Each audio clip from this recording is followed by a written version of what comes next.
पिछली बार जब मैं आपके बीच आया था तब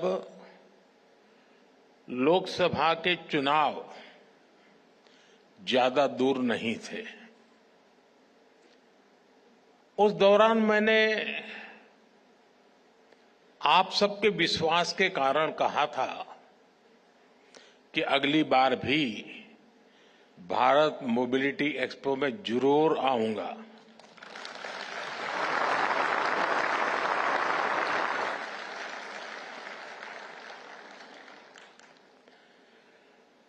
देश ने तीसरी बार हमें आशीर्वाद दिया। आप सभी ने एक बार फिर मुझे यहां बुलाया। मैं आप सबका आभार व्यक्त करता हूं।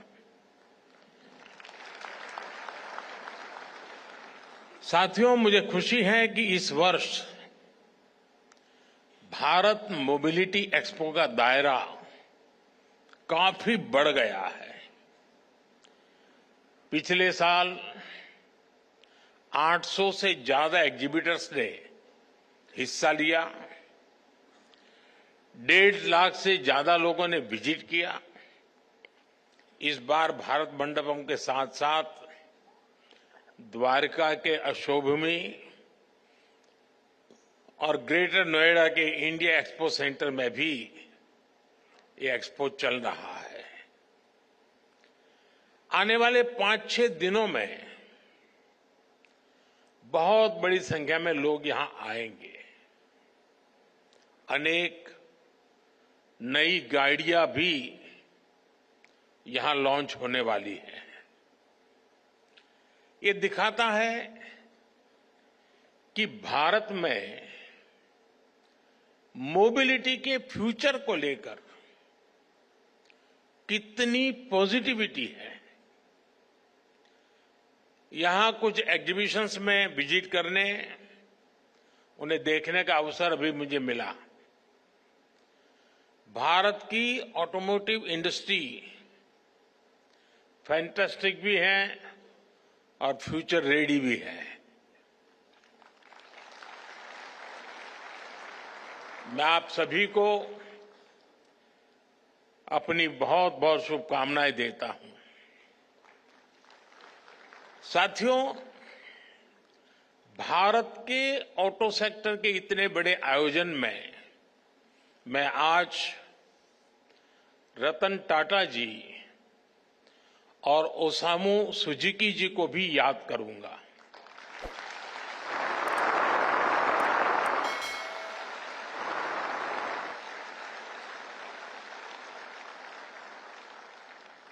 भारत के ऑटो सेक्टर की ग्रोथ में मिडिल क्लास के सपने को पूरा करने में इन दोनों महानुभावों का बहुत बड़ा योगदान रहा है।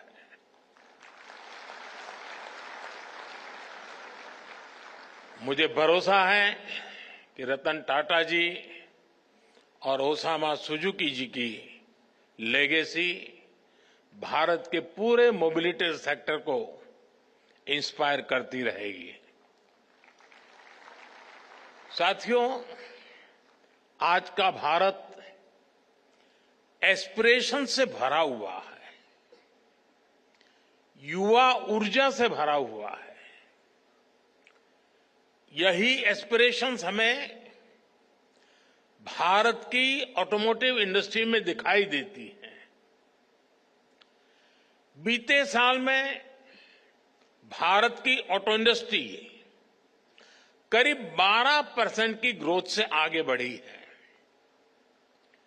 Make in India, make for the world के मंत्र पर चलते हुए अब एक्सपोर्ट भी बढ़ रहा है।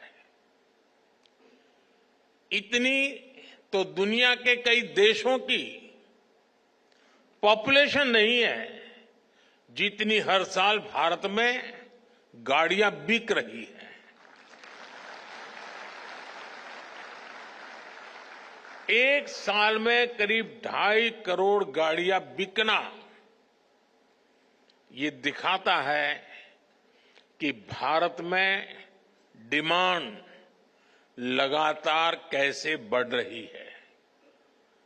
ये दिखाता है कि जब मोबिलिटी के फ्यूचर की बात आती है तो भारत को क्यों इतनी उम्मीदों के साथ देखा जा रहा है। साथियों, भारत आज दुनिया की 5वीं बड़ी इकोनॉमी है और पैसेंजर व्हीकल मार्केट के रूप में देखें तो हम दुनिया में नंबर 3 पर है। आप कल्पना कीजिए कि जब भारत दुनिया की टॉप 3 इकोनॉमी में शामिल होगा तब हमारा ऑटो मार्केट कहां होगा। विकसित भारत की यात्रा मोबिलिटी सेक्टर के भी अभूतपूर्व ट्रांसफॉर्मेशन की कई गुना विस्तार की यात्रा होने वाली है। भारत में मोबिलिटी के फ्यूचर को ड्राइव करने वाले कई फैक्टर्स हैं, जैसे भारत की सबसे बड़ी युवा आबादी, मिडिल क्लास का लगातार बढ़ता दायरा, तेजी से होता अर्बनाइजेशन, भारत में बन रहा आधुनिक इंफ्रास्ट्रक्चर, मेक इन इंडिया से अफोर्डेबल व्हीकल, ये सारे फैक्टर्स भारत में ऑटो सेक्टर की ग्रोथ को पुश करने वाले हैं, नई ताकत देने वाले हैं। साथियों, ऑटो इंडस्ट्री के विकास के लिए नीड और एस्पिरेशंस ये दोनों बहुत जरूरी होते हैं और सद्भाग्य से भारत में आज ये दोनों वाइब्रेंट है। आने वाले कई दशकों तक भारत दुनिया का सबसे युवा देश रहने वाला है। यही युवा आपका सबसे बड़ा कस्टमर है। इतना बड़ा युवा वर्ग कितनी बड़ी डिमांड क्रिएट करेगा, इसका अनुमान आप भली भांति लगा सकते हैं। आपका एक और बड़ा कस्टमर भारत का मिडिल क्लास है। बीते 10 वर्षों में 25 करोड़ भारतीय गरीबी से बाहर निकले हैं। ये न्यू मिडिल क्लास अपना पहला व्हीकल ले रहा है। जैसे जैसे तरक्की होगी, ये अपने व्हीकल को भी अपग्रेड करेंगे और इसका बेनिफिट ऑटो सेक्टर को मिलना पक्का है। साथियों, कभी भारत में गाड़ियां न खरीदने का एक कारण अच्छी सड़कों, चौड़ी सड़कों का अभाव भी था। अब ये स्थिति भी बदल रही है। ईज ऑफ ट्रेवल आज भारत की बड़ी प्राथमिकता है। पिछले वर्ष के बजट में इंफ्रास्ट्रक्चर के निर्माण के लिए 11 लाख करोड़ रुपए से अधिक रखे गए थे। आज भारत में मल्टी लेन हाईवे का, एक्सप्रेसवे का जाल बिछ रहा है। पीएम गति शक्ति नेशनल मास्टर प्लान से मल्टीमोडल कनेक्टिविटी को गति मिल रही है। इससे लॉजिस्टिक कॉस्ट कम हो रही है।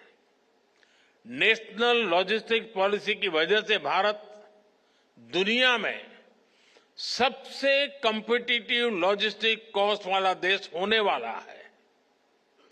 इन सारे प्रयासों की वजह से ऑटो इंडस्ट्री के लिए संभावनाओं के अनेक नए द्वार खुल रहे हैं। देश में गाड़ियों की डिमांड बढ़ने के पीछे भी ये भी एक बड़ी वजह रही है। साथियों, आज अच्छे इंफ्रास्ट्रक्चर के साथ साथ नई टेक्नोलॉजी को भी इंटीग्रेट किया जा रहा है। फास्टैग से भारत में ड्राइविंग एक्सपीरियंस काफी आसान हुआ है। नेशनल कॉमन मोबिलिटी कार्ड से भारत में सीमलेस ट्रैवल के प्रयासों को और बल मिल रहा है। अब हम स्मार्ट मोबिलिटी की तरफ बढ़ रहे हैं। कनेक्टेड व्हीकल्स, ऑटोनोमस ड्राइविंग की दिशा में भी भारत तेजी से काम कर रहा है। साथियों, भारत में ऑटो इंडस्ट्री के विकास की संभावनाओं में मेक इन इंडिया की मजबूती का भी बड़ा रोल है। मेक इन इंडिया अभियान को पीएलआई स्कीम से नई गति मिली है। पीएलआई स्कीम ने 2.25 लाख करोड़ रुपए से अधिक की सेल में मदद की है। इस स्कीम से ही इस सेक्टर में 1.5 लाख से ज्यादा डायरेक्ट जॉब क्रिएट हुए हैं। आप जानते हैं, आप अपने सेक्टर में तो जॉब्स क्रिएट करते ही है, इसका दूसरे सेक्टर्स में भी मल्टीप्लायर इफेक्ट होता है। बड़ी संख्या में ऑटो पार्ट्स हमारा एमएसएमई सेक्टर बनाता है। जब ऑटो सेक्टर बढ़ता है तो एमएसएमईज, लॉजिस्टिक्स, टूर और ट्रांसपोर्ट, इन सभी सेक्टर में भी नई जॉब्स अपने आप बढ़ने लग जाती है। साथियों, भारत सरकार ऑटो सेक्टर को हर लेवल पर सपोर्ट दे रही है। बीते 1 दशक में इस इंडस्ट्री में एफडीआई, टेक्नोलॉजी ट्रांसफर और ग्लोबल पार्टनरशिप के नए रास्ते बनाए गए हैं। पिछले 4 सालों में इस सेक्टर में $36 बिलियन से ज्यादा का फॉरेन डायरेक्ट इन्वेस्टमेंट आया है। आने वाले सालों में ये कई गुना और बढ़ने वाला है। हमारा प्रयास है कि भारत में ही ऑटो मैन्युफैक्चरिंग से जुड़ा पूरा इकोसिस्टम डेवलप हो। साथियों, मुझे याद है, मैंने मोबिलिटी से जुड़े कार्यक्रम में 7C के विजन की चर्चा की थी। हमारे मोबिलिटी सॉल्यूशंस ऐसे हो जो कॉमन हो, कनेक्टेड हो, कन्वीनियंट हो, कंजेशन फ्री हो, चार्ज हो, क्लीन हो और कटिंग एज हो। ग्रीन मोबिलिटी पर हमारा फोकस इसी विजन का हिस्सा है। आज हम एक ऐसे मोबिलिटी सिस्टम के निर्माण में जुटे हैं जो इकोनॉमी और इकोलॉजी दोनों को सपोर्ट करे। एक ऐसा सिस्टम जो फॉसिल फ्यूल के हमारे इंपोर्ट बिल को कम करे।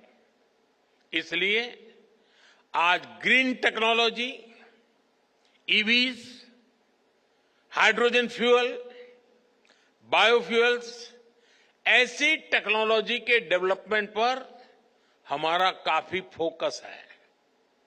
नेशनल इलेक्ट्रिक मोबिलिटी मिशन और ग्रीन हाइड्रोजन मिशन जैसे अभियान इसी विजन के साथ शुरू किए गए हैं।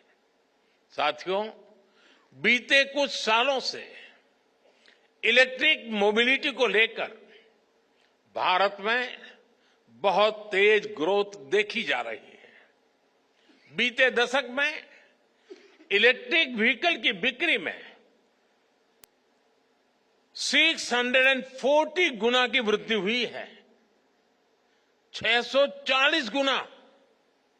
10 साल पहले जहां एक साल में सिर्फ 2600 के आसपास इलेक्ट्रिक व्हीकल बिके थे, वर्ष 2024 में 16,80,000 से ज्यादा व्हीकल बिके हैं।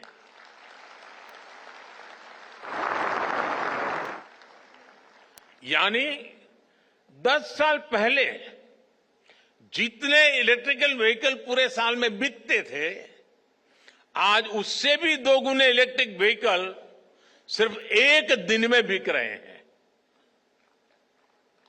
अनुमान है कि इस दशक के अंत तक भारत में इलेक्ट्रिक व्हीकल्स की संख्या 8 गुना तक बढ़ सकती है। ये दिखाता है कि इस सेगमेंट में आपके लिए कितनी ज्यादा संभावनाएं बढ़ रही है। साथियों, देश में इलेक्ट्रिक मोबिलिटी के विस्तार के लिए सरकार लगातार पॉलिसी डिसीजंस ले रही है, इंडस्ट्री को सपोर्ट कर रही है। 5 साल पहले फेम 2 स्कीम शुरू की गई थी। इसके तहत 8,000 करोड़ रुपए से भी अधिक का इंसेंटिव दिया गया है। इस राशि से इलेक्ट्रिक व्हीकल खरीदने में सब्सिडी दी गई, चार्जिंग इंफ्रास्ट्रक्चर का निर्माण किया गया। इससे 16 लाख से अधिक ईवीज को सपोर्ट मिला, जिनमें से 5,000 से अधिक तो इलेक्ट्रिक बसें हैं। यहां दिल्ली में भी भारत सरकार द्वारा दी गई 1200 से अधिक इलेक्ट्रिक बसें चल रही हैं। अपने तीसरे टर्म में हम पीएम ई ड्राइव स्कीम लेकर आए हैं। इसके तहत 2 व्हीलर, 3 व्हीलर, ई एम्बुलेंस, ई ट्रक ऐसे करीब 28 लाख ईवीज खरीदने के लिए मदद दी जाएगी। करीब 14,000 इलेक्ट्रिक बसें भी खरीदी जाएगी। देश भर में अलग अलग वाहनों के लिए 70,000 से अधिक फास्ट चार्जर लगाए जाएंगे। तीसरे टर्म में ही पीएम ई बस सेवा भी शुरू की गई है।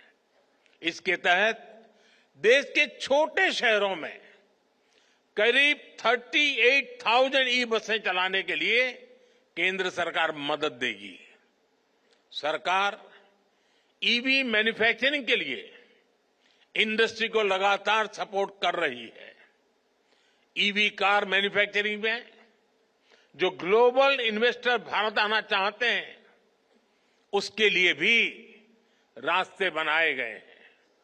भारत में क्वालिटी ईवी मैन्युफैक्चरिंग इकोसिस्टम के विस्तार में, वैल्यू चेन के निर्माण में मदद मिलेगी।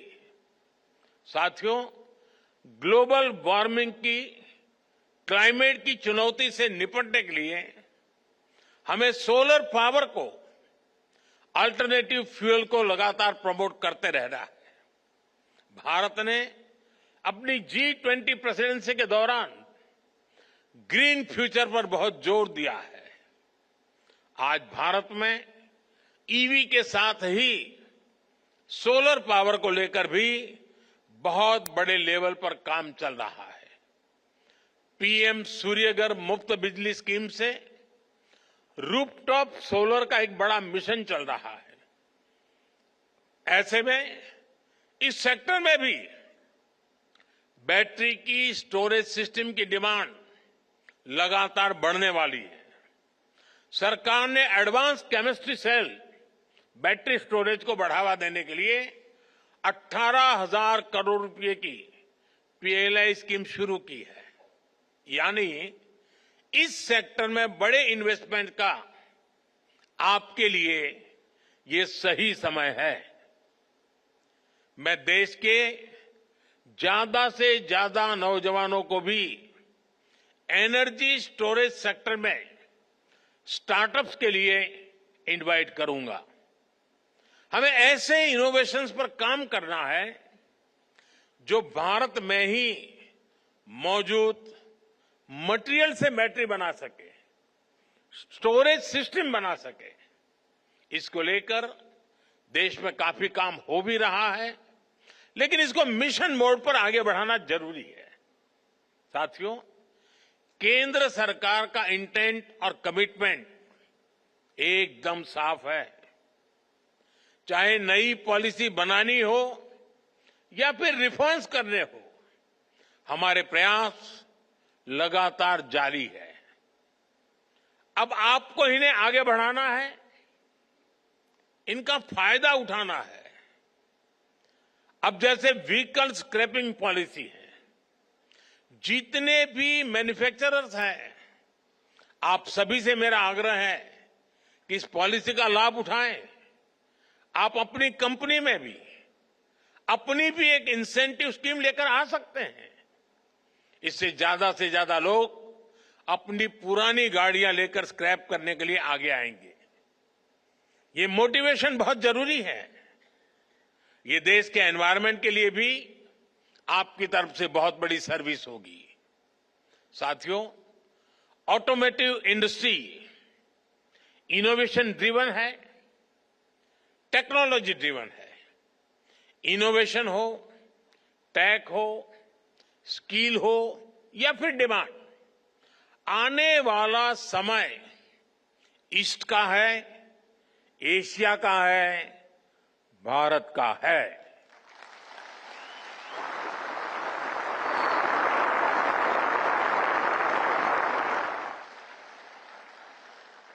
मोबिलिटी में अपना फ्यूचर देखने वाले हर सेक्टर के लिए भारत एक शानदार इन्वेस्टर के लिए भी शानदार डेस्टिनेशन है। मैं आप सभी को फिर विश्वास दिलाता हूं, सरकार हर तरह से आपके साथ है।